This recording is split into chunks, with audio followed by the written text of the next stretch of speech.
Bienvenidos una semana más a nuestro noticiero semanal de Radio Internacional de Noticias. La policía egipcia interviene para impedir que argumentaron en Nueva York ante la comisión. Como noticias nacionales presentamos Medio centenar de asociaciones pro vida han convocado a facilitar datos precisos al respecto a la... Terminaremos con noticias de la Santa Sede. El Vaticano recoge firmas para defender a no nacidos. de la Conferencia Episcopal Italiana. Bienvenidos una vez más a nuestro noticiario semanal de Radio HM. Hoy les saludamos Isabel Jordán y María Fra. Proyecto Despierta lanzó este jueves 14 de junio un nuevo clip titulado A una voz con Venezuela. Este clip pretende ser una llamada para todos los cristianos y personas de buena voluntad a que se unan en oración para pedir por la justicia y la paz en Venezuela. Un país que está siendo víctima de la corrupción política de su presidente y de los intereses depredadores de potencias extranjeras. Venezuela se desangra en medio de un sufrimiento interminable. Madres que ven a sus hijos morir de desnutrición con la impotencia de no tener nada que llevar a sus bocas. Enfermos que mueren por falta de medicamentos o de profesionales que los atiendan. Falta de electricidad, de agua, crisis en el sistema de transporte. Por otro lado, han sido presentadas numerosas denuncias por tortura, llevadas a cabo por la Guardia Nacional y funcionarios del servicio boliviano contra los opositores al régimen de Maduro, según declaraciones de la Oficina de Alto Comisionado de las Naciones Unidas para los Derechos Humanos. En ese sentido, Zeid Raad al-Hussein denunció el uso de choques eléctricos, colgar a los reos de las muñecas durante periodos prolongados, asfixiarlos con gases, amenazarlos con la muerte, amenazarlos con la violencia sexual a ellos y a sus familiares. Me empaparon con mucha agua. Un guardia repetía, mójalo bien porque si no, lo quemas.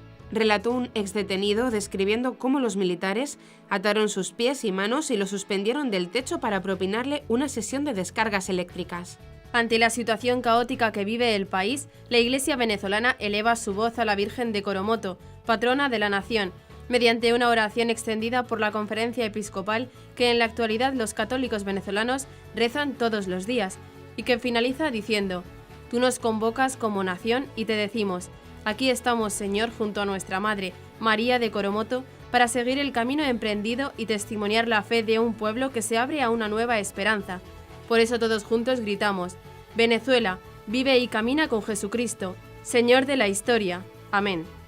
Unidos a la Iglesia en Venezuela, la Fundación Pontificia Ayuda a la Iglesia Necesitada señala que en los últimos meses algunos sacerdotes se han visto obligados a dejar el país por falta de medicinas necesarias para curar sus enfermedades y 4 sacerdotes por la misma razón han fallecido. No obstante, frente a la ola migratoria, la gran mayoría de los pastores han decidido quedarse con su pueblo compartiendo sus desafíos y sufrimientos. Los sacerdotes y religiosas venezolanos están llevando a cabo un trabajo pastoral ingente, siempre al lado de las familias y del pueblo ahora en graves dificultades, para seguir adelante.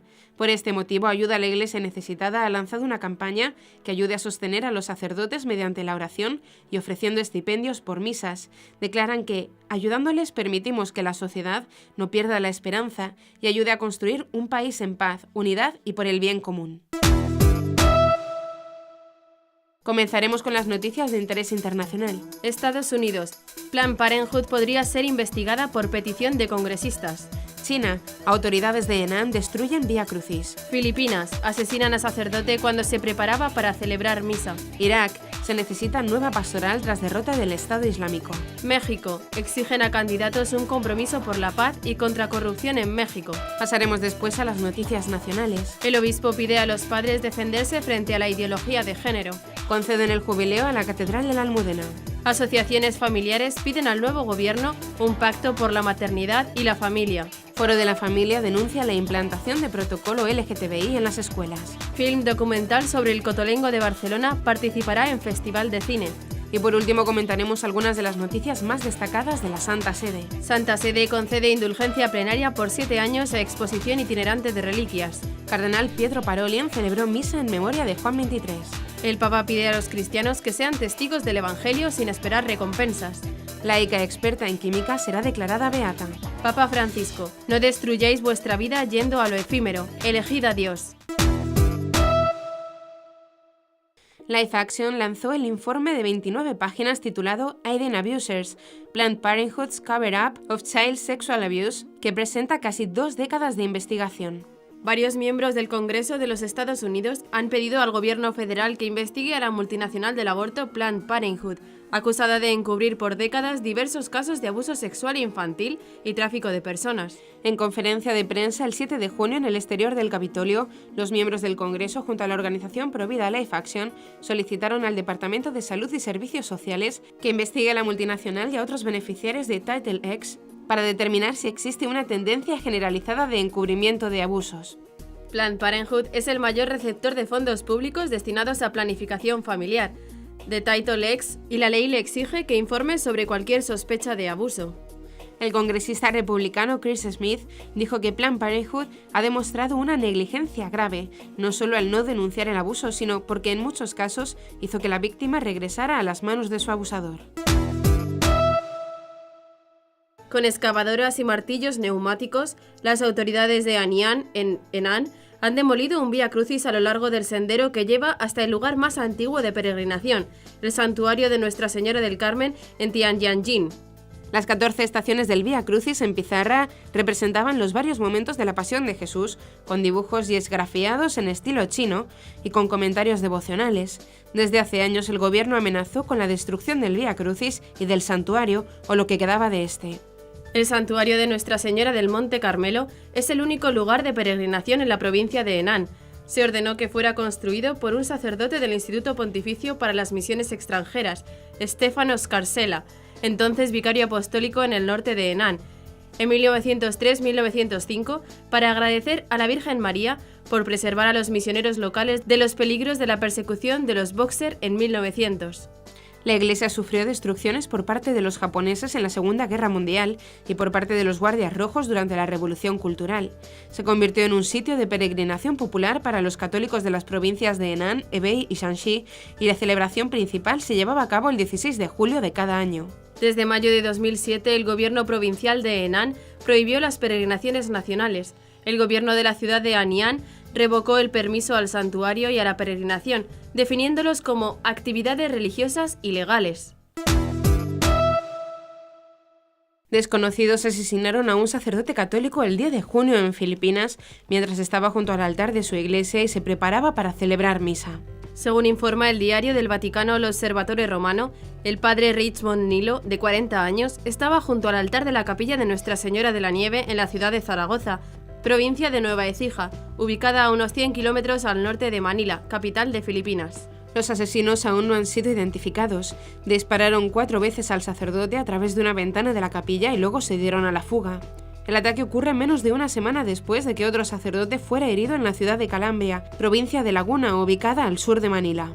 El padre Nilo es el tercer sacerdote católico asesinado en Filipinas desde diciembre de 2017, explicó el presidente de la Conferencia Episcopal del país asiático, Monseñor Geolina Valles, quien dijo que el homicidio lo ha dejado profundamente triste. El Observatorio Romano señala que en los últimos 8 años, desde 2010 hasta la primera mitad de 2018, en el mundo han sido asesinados 125 sacerdotes. Casi la totalidad de ellos ha pagado con su propia vida la opción de querer vivir en medio de los más pobres, débiles e indefensos. El patriarca caldeo de Babilonia, Monseñor Rafael Sacco, uno de los nuevos cardenales que creará el Papa Francisco este 29 de junio, aseguró que tras la derrota del Estado Islámico, ISIS, y el retorno de los cristianos a la llanura del Nínive, se hace necesaria una nueva pastoral.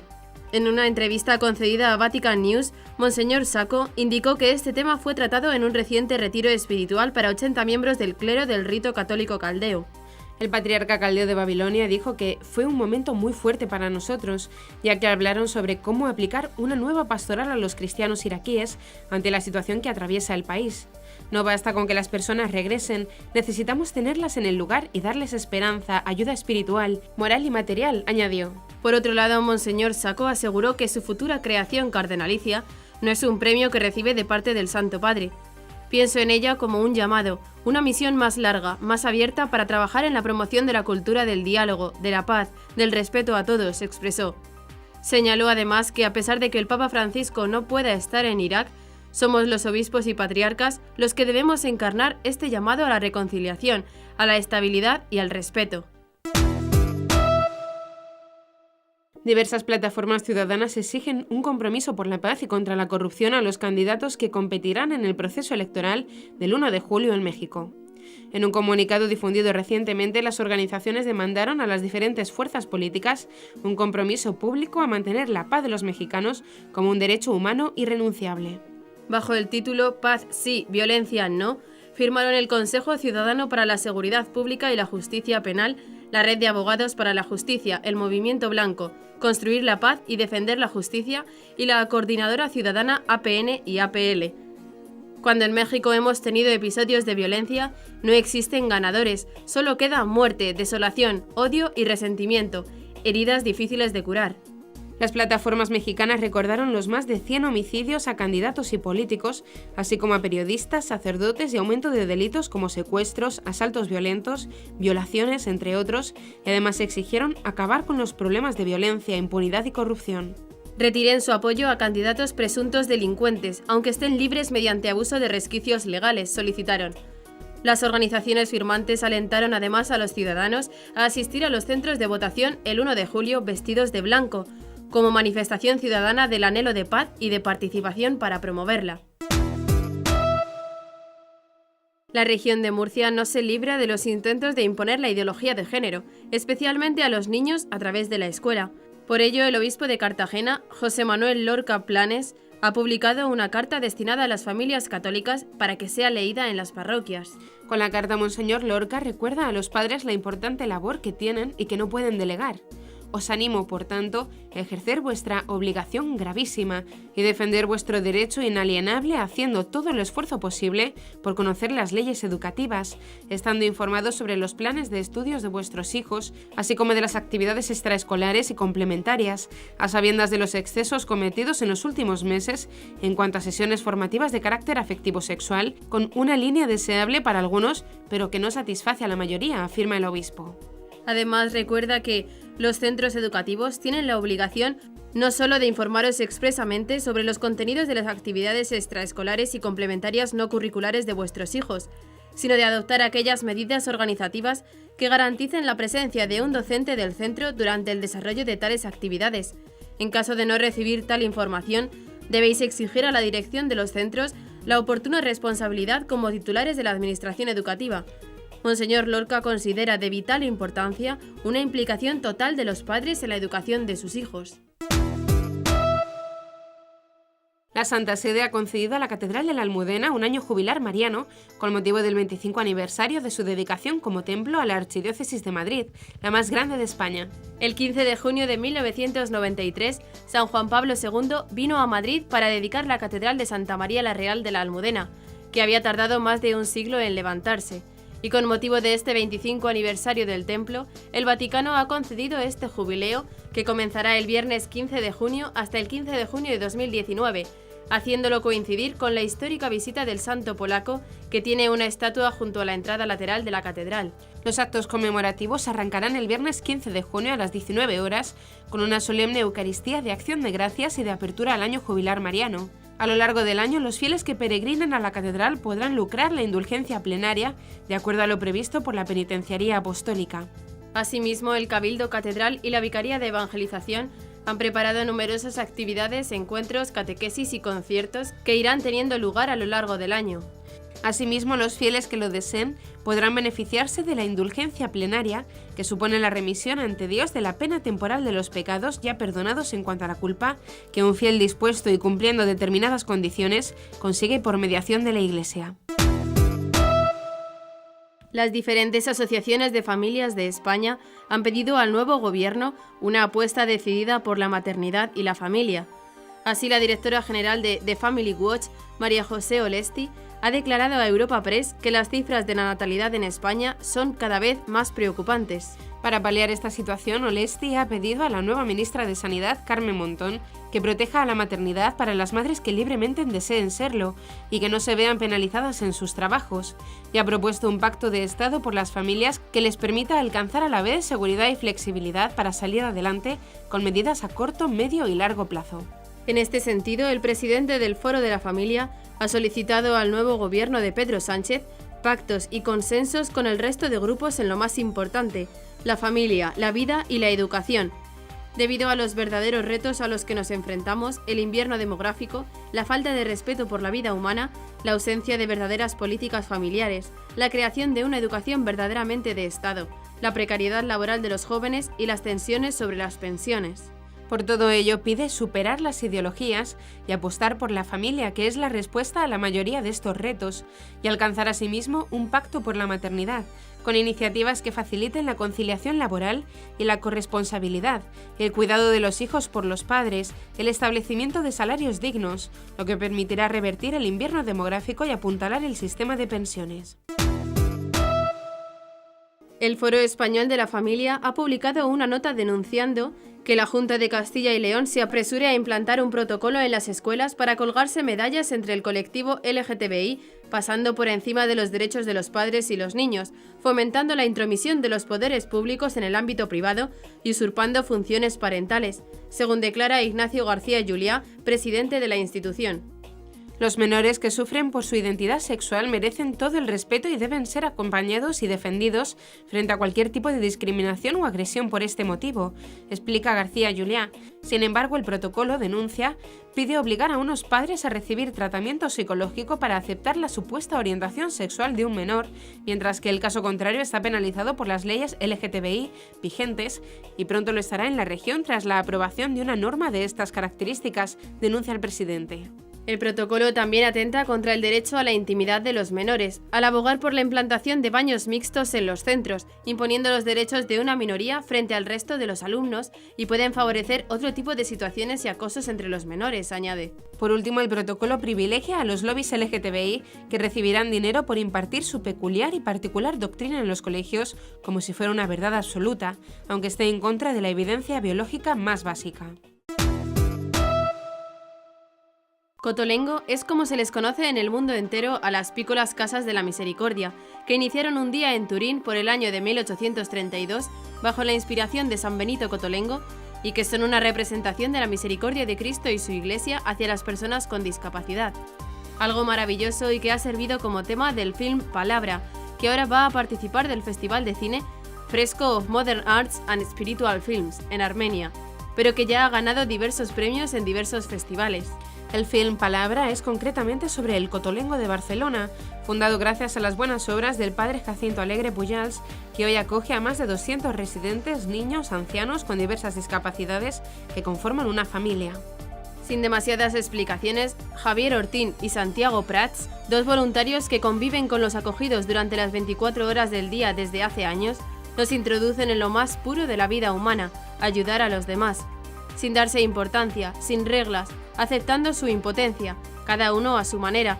Nos regalan 50 minutos que reivindican la paz en el lugar más insospechado de encontrarla.